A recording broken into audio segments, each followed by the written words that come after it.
Let's start again. Bobby Seale. This is Bobby Seale. On the 2nd of May, when we get there in Sweden, I will be at the Gothenburg University. And on the 1st of May, I will do an inspirational speech in the suburbs. And during this event, there will also be musical performances by the hip-hop groups Labyrint and Dirty Crowd. Labyrint and Dirty Crowd are hip-hop groups. I want to see them. I mean, really, this is going to be something else. So, I guess, really, I mean, it's going to be a nice thing to come back to Sweden after 40-some-odd years, when I was in Sweden years ago during the Civil Rights Protest Movement era. And, of course, I still speak right here in the United States of America. And I'm going to have a lot of books. I'm going to have this book. This is Seeds of Time. I finished this book in 1970. I was a political prisoner in jail at the time I finished this book. Not prison, but jail. Jail without bail for a 2-year period. This particular DVD, which is really 2 programs. I mean, we have, what do we have here? We have Public Enemy, and we have Barbecuing with Bobby. And the first thing you're going to say is, what in the world has barbecue got to do with political resistance? It has everything to do with it. The first thing is, the people who protest, and protesters like myself and others, we eat too, also. It's not about us not eating. I'm a barbecue expert. I'm also a jazz drummer. I'm also a stand-up comedian. I did some stage acting, etc. But more importantly, I'm an engineer. I was an engineer really before I got into the Civil Rights Movement. I used to work on the Gemini missile program here in Oakland, California, Kaiser Aerospace Electronics.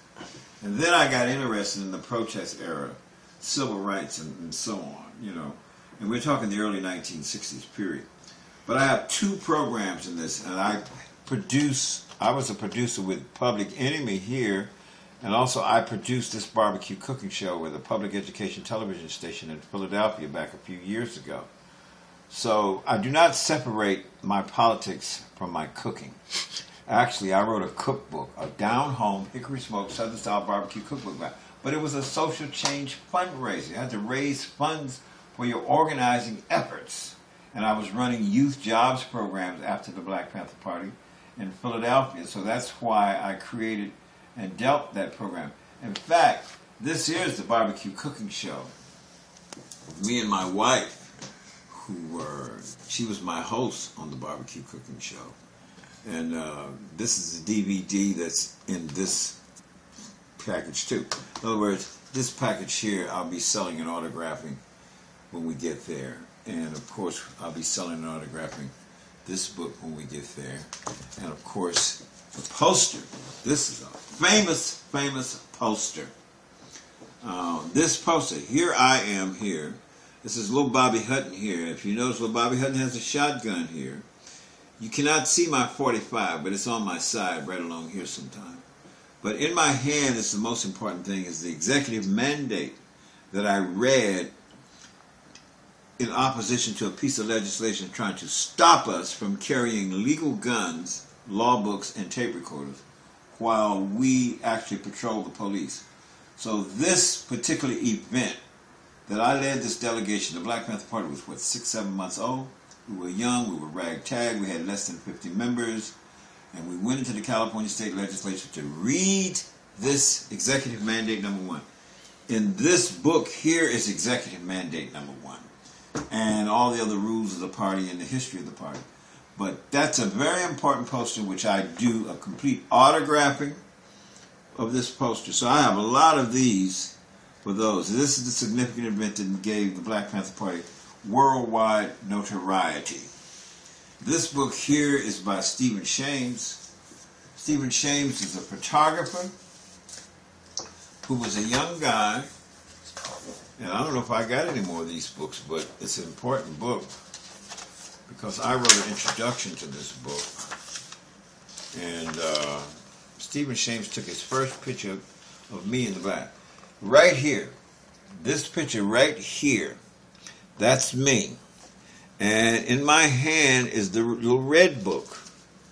Right there in my hand is the little red book, The Thoughts of Chairman Mao Zedong. We actually sold 3,000 copies of this book for $1 a piece and had never read the book before. In other words, the Black Panther Party was really not founded on communist literature. But regardless of that, I mean, the old socialists, they had some good programs and stuff.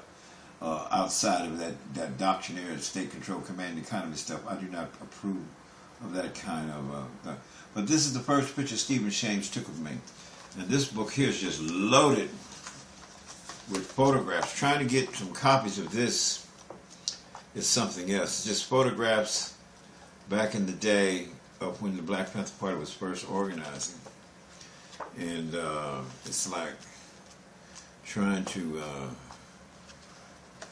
look at all those, that rally there at what was it, the University of California somewhere, I think it was. And one of our rallies we had back in the day. But to give you an idea of history, over here is a lot of Black Panther Party old newspapers.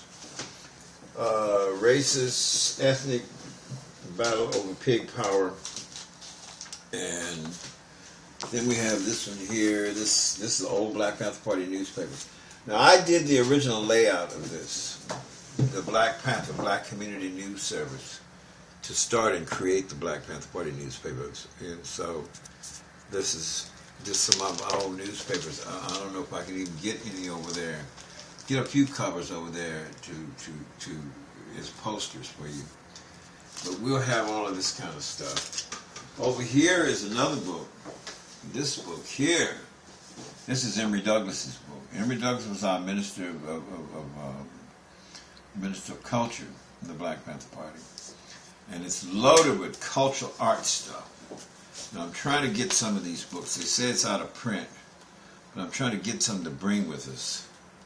But if you just go back, just to see some of the artwork of Emory Douglas in the days of our Black Panther Party. Here's some showing Ku Klux Klan or something. And this is some politicians. Some crazy artwork. Wild artwork. And